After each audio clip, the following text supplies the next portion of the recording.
is it these celebrities, billionaires, private equity firms are buying sports teams every damn month at this point? You buying the Commanders? Oh, wait, what? Do they know something we don't about the future of sports teams and how to get rich from them? There's a rumor going on that you may be interested in buying a professional hockey team. Michael Jordan is finalizing a sale of the Charlotte Hornets. UDOCC by the Ottawa Senators. In this video, we're going to dive into exactly what they're up to and how you can get a piece of the market share so it's not just these big billionaires getting rich. You're an owner of a pro soccer team. How did you do it? So just a few of the celebrities I've been keeping an eye on that you may have saw trending in the headlines are Ryan Reynolds. I might have bought half of a fifth-tier National Football League in Wales. Magic Johnson. Yes, our bid is in. Tom Brady. I'm officially coming on board at Birmingham City Football Club. And of course, well-known entrepreneurs like Mark Cuban that's had a very well-known and influential stake in Dallas Mavs. So why are the celebrities I just listed and many more buying major sports teams or buying considerable stakes in these famous teams? There's a lead partner and there's a lot of investors. That changes the tenor of the entire sport. Well, they figured out the crazy valuations and growth projections that these sports teams are on. Even in the last 10 years, I'm going to show you multiple examples of how some of these sports teams have 10x'd in valuation. I'm also going to dive in to how these sports teams are making money, how the internet's changed the game. Well, let's start off with how much money really is in sport. Get this, the average value of many of the top teams you know is a staggering $4.5 billion.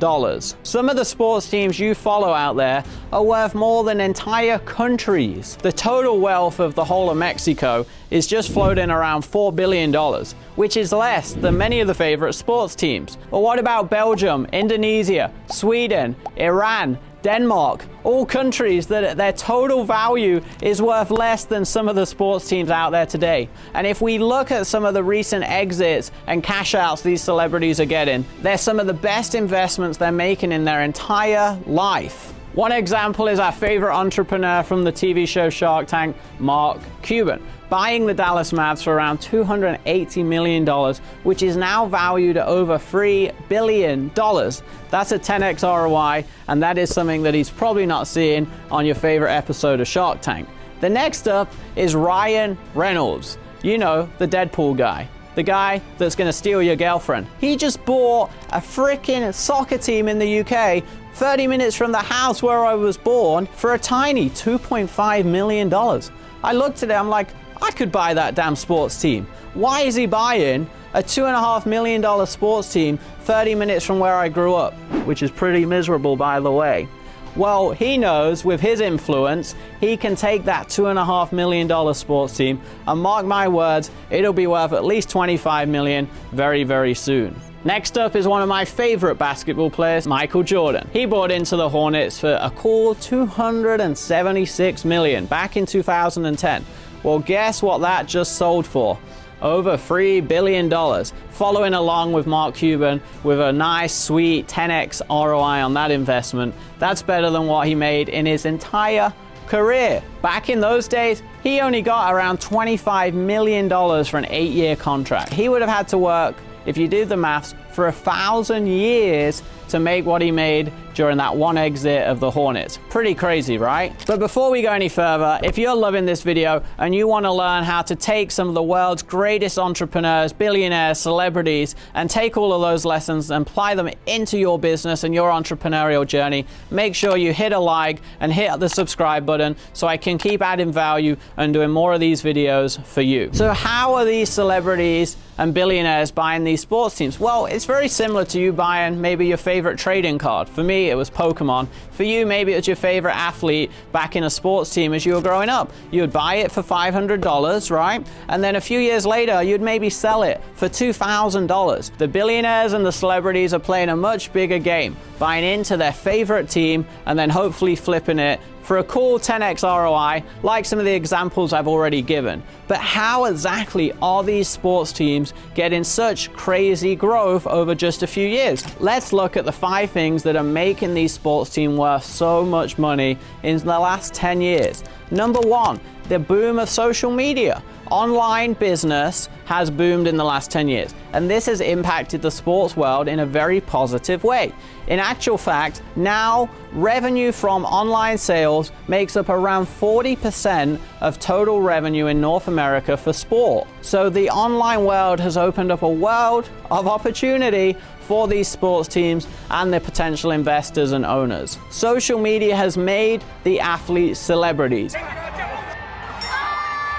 Number 2, sports betting. It has been on the rise. It has had tremendous growth. The laws have changed in the last few years, and now it is a crazy industry. And because it's such a crazy industry, it's getting more and more attention. So the sports betting industry is bringing in around $12 billion a year into the sporting economy. And it's growing about 10% per year, which, like I said, is great growth. It's adding more and more revenue into this industry every single year, which then impacts the governing bodies and in turn the sports teams and then in turn the athletes. So everyone is growing because people like me and you are sat home watching the game and making some bets, trying to get lucky on our favorite team. Number 3, merchandise and hobbies. If you look in the last few years, merch has gone crazy. If you go back 10-15 years ago, merchandise used to exist in the shop. I remember as a kid, you'd go watch a game, they'd have a little shop, and you would buy your favorite jersey. Now the world has changed.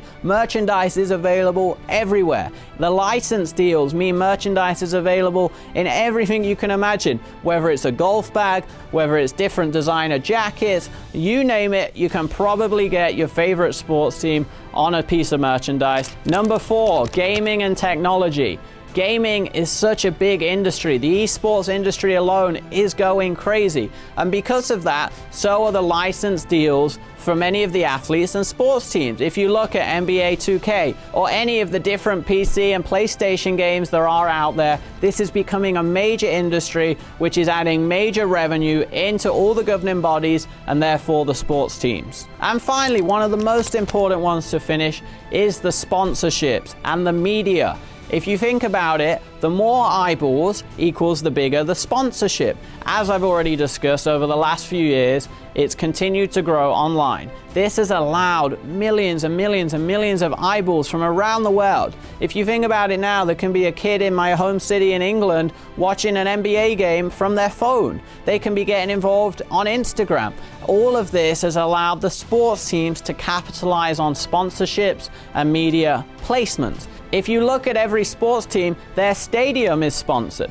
Of course, the jerseys are sponsored, and then there's sponsors for the online side, the sponsors for the live stream, and this adds tens of millions of dollars into each and every sports team. As some of you may know, I recently moved to Miami, and when I got down there, I go, I wonder how much it would be for me to sponsor the Miami Heat Stadium. I thought that would make an impact, right? So I go ahead and Google it, and guess what the new contract was? Kaseya beat me to the punch with an investment of $117 million to put their name on the front door over a 10-year contract. They sadly won the bet this time, but I'll be back one day to get my name across that Heat Stadium front door.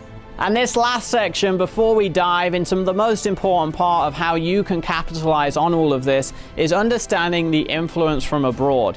If you've not been looking, Saudi Arabia, Dubai, and many of the Middle Eastern countries are coming in big. They want to get involved in this industry and they want to get their country on the map. Not only is Dubai offering 0% tax to many of my entrepreneur friends, but it's now trying to take over many of the great things that America loves, including sport. One of the major headlines that hit the news was them starting Live Golf. They came in and wanted to disrupt what is one of the biggest industries in the sporting world, pro golf. Coming in with another right hook is them getting into the boxing and fighting world. They are now hosting major exhibitions out there, many famous fighters, and of course, they're coming in big for soccer. Soccer is the most famous sport in the world, and it's actually the highest valued. Even though in America, we think it's our version of football, soccer has you beat. And I can tell you why, because it's an international, worldwide phenomenon. And Saudi and these Middle Eastern countries have cottoned onto that too. They're doing what America did with soccer and David Beckham many years ago. It's a smart strategic play, and it's going to pay off for them big time in the long haul. So how do you capitalize on this growing trend? There's many ways you can do that. And the easiest way, just like creating a new product or service, is to know what's coming next. It's way easier to get in now and then get that crazy growth than try and come into something after the crazy growth. So what I want you to do is go away and start looking at up and coming sports. There's many sports that are continuing to grow that you can build companies around, you can invest into. Okay, one example down here in Florida is everyone's favorite, pickleball. Pickleball is a fast-growing sport, just like tennis, for old people. No, I'm kidding. Everyone plays pickleball down here, and it's an awesome sport that's getting crazy growth potential. Celebrities are jumping on it. There's merchandising options, there's e-commerce plays. There's so many ways that you could be capitalizing on that growing trend today. Another great way to start capitalizing on this is getting into alternative assets. That means stuff that's not the typical, not real estate, not stock. You can be going and buying into sports cards. You can go onto websites where you can buy fractional amounts in major sports cards that could be worth millions and millions of dollars. Ah! We have a Michael Jordan rookie card. Holy shit!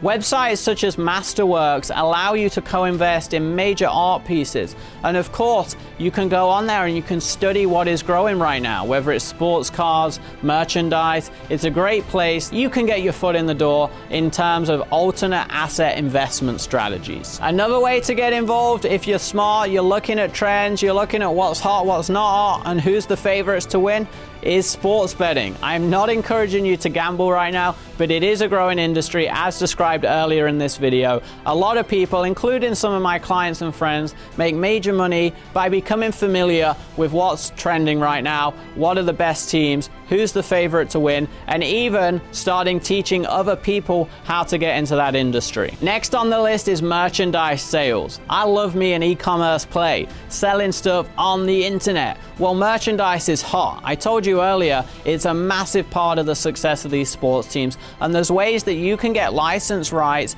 and you can do drop shipping, print on demand, and you can create e-commerce like products for some of your favorite athletes and sports teams. And finally, the most obvious one of them all is buying fractional amounts into the sports team. You might not get a box or a booth, you might not be courtside, but you can own fractional amounts in some sports teams. Some of the sports teams are traded publicly. Many of the soccer teams in the UK, you can actually buy shares into your favorite soccer team. And in the US, the Atlanta Braves, you are now able to buy shares in that company. If you're a fan of this team, you can also become an owner of the team. So it's about time for the buzzer to go off to end the game today of business. And I hope you got to learn why these celebrities, billionaires, and private equity firms are so fascinated with sports teams right now and the sports industry. It's something I'm watching very closely. It's something that all of you can get involved in. And it's something that you want to keep watching because it's growing year on year with hyper growth projections. I hope you enjoyed today's video. And this is one final reminder before the buzzer pops to hit the like and subscribe button and see me in a new video to learn the game of business very, very soon. Until next time, keep winning, and I'll see you on the next video.